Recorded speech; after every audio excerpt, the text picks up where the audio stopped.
This is a quick how-to video or presentation for the Ecolab team around the water conservation animated model. So our first step after we launch the application itself from the link that I've provided will be to select our sensor to drive the animated model. Now you notice my sensor does not appear in the active sensor list to the left here.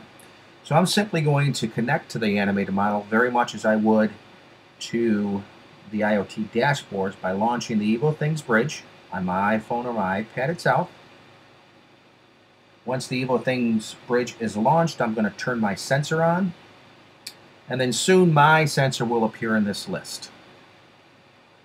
There it is, 1TK. I'm simply going to select that sensor. Now, to the right of that selection box is a quick rundown of the story that we're going to tell within the animated model. Before we begin that process and telling the story itself, we want SMS messaging to be a part of the presentation. Notice in the lower right hand corner there's two little gears. That's how we set up our SMS messaging. If I click that, we get a pop-up box that allows us to set up the rules for the messaging itself. So I'm going to activate the rules engine, and I'm going to say that if temperature is greater than 84 degrees, we're going to send an SMS message to 216-502-5228 with this text attached to it. Location 123, warning in the cooling tower. Now this can be any text you wish. You can change it. Notice the format of the telephone number in the text box here. You got to have that plus, and you got to have the country code and the area code, then the phone number. There may be additional text after temperature when you initially launch this. Just simply get rid of it by hitting your delete key. The orientation model doesn't really matter. You can leave it set to robot. That's also, we're using this also for the IoT dashboards themselves. It's not used in this this example here. So once this is all set, I'm simply going to hit OK.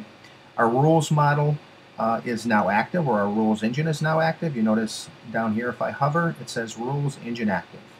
From this point, my TK sensor selected, my SMS messaging set up. I'm simply going to hit begin model.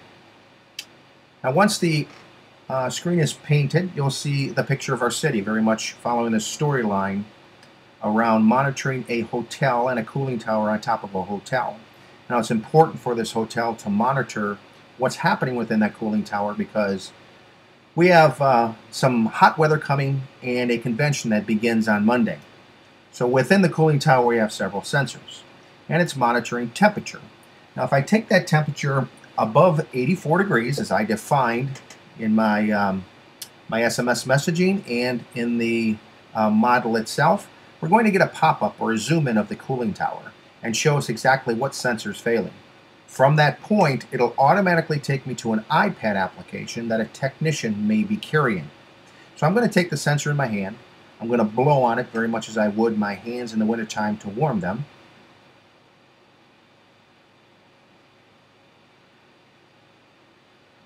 And I'm going to take it above 84 degrees. I got my SMS message. We also get the pop-up that says my TraceStar technology detected a failure for that sensor.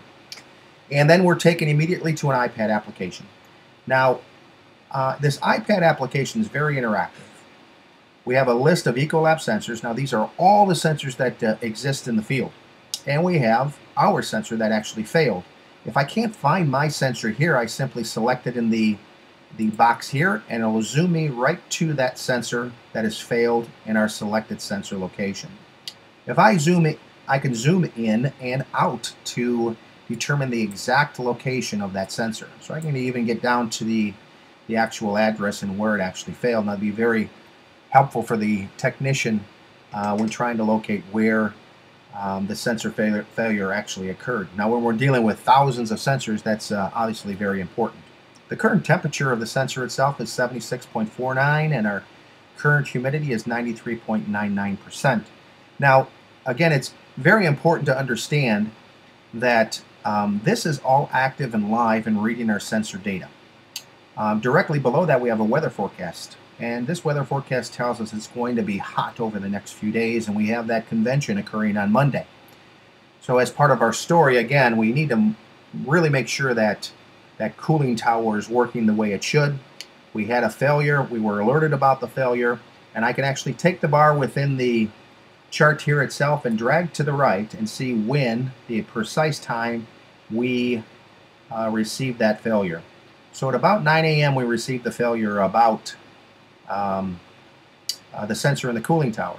And it tells us we have a biofouling warning and a message from SAP Predictive Analysis that tells us that there was a condenser failure, and we have about a 76% chance of that failing again within the next 30 days based upon historical analysis.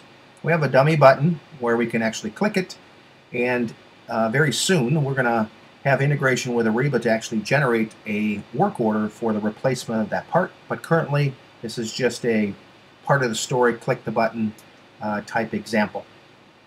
Now from this screen I can navigate to another screen. I can get my floor plan of the hotel itself, because we're actually monitoring two additional areas. We're monitoring the kitchen and the dishwashers, and we're monitoring the laundry room. Now in the kitchen we have a sensor on the motor within the dishwasher itself, and we're going to monitor vibration.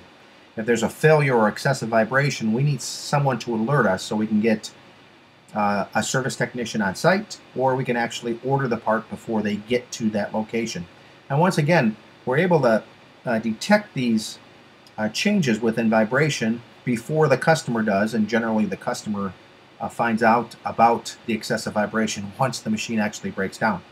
So my sensor's already laying on my desktop. I'm simply going to tip it to the left. If I tip it to the left, you notice vibration goes below 0 and a picture of the motor appears saying excessive vibration was detected. Now you can tip to the left or shake the sensor in your hand itself. Our aim here is to get that vibration below a setting of 10, and then the picture will appear. And again, we have a button where we can click to order the actual part before it actually fails completely, or we can continue with the story itself and move to the pool area. Now notice in the upper right hand corner we have a view pool button. It takes us to the actual pools themselves, an indoor and an outdoor pool, and this is where we actually monitor chemical levels of the pool, both pH and chlorine levels of the pool itself. So it says our supplies are not needed, but our chlorine supplies are running low. Once again, we can connect any sensor to the IoT platform. There are many sensors out there that actually detect fluid levels within a container. That can be part of the solution. Unfortunately, the sensor tags do not do that, so I can't physically demonstrate that, but we can make that part of our story itself. And then once complete, I can click back to the floor, and it takes me back to the floor, or I can simply close the app by hitting the home button on my iPad, very much like you would on any other application within the iPad. And then takes me back to the city model, where we can continue our presentation and telling our story itself. Now if you notice, we also have this down here where it tells me my alert has been sent. So my message has already been sent, and if I look at my phone I can definitely see I got a text message about that sensor in that cooling tower.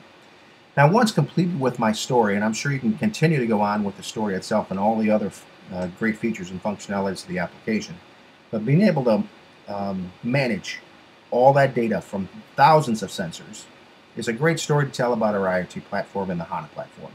So I'm going to click Done with my model itself. It'll take me to an SAP splash screen, making the Internet of Things simple. Notice there's a highlighted image in the upper left-hand corner of the SAP HANA logo. Now that's also sensor driven. If I simply take a pen light or a flashlight and hover over my sensor itself, I can activate that by simply shining light on the sensor. And you notice the little highlight ball moves from left to right and then back to home itself. So again, it's just kind of a neat way to end the presentation to show how sensor data is being fed to the cloud and back to the application itself, and kind of demonstrates the whole IoT platform by SAP. Again, if you have any questions, feel free to give me a call. Gives you a quick rundown of the operations of the application itself and helps you builds that foundation for you to tell a story. Again, feel free to give me a call if you have any questions. I look forward to hearing from you.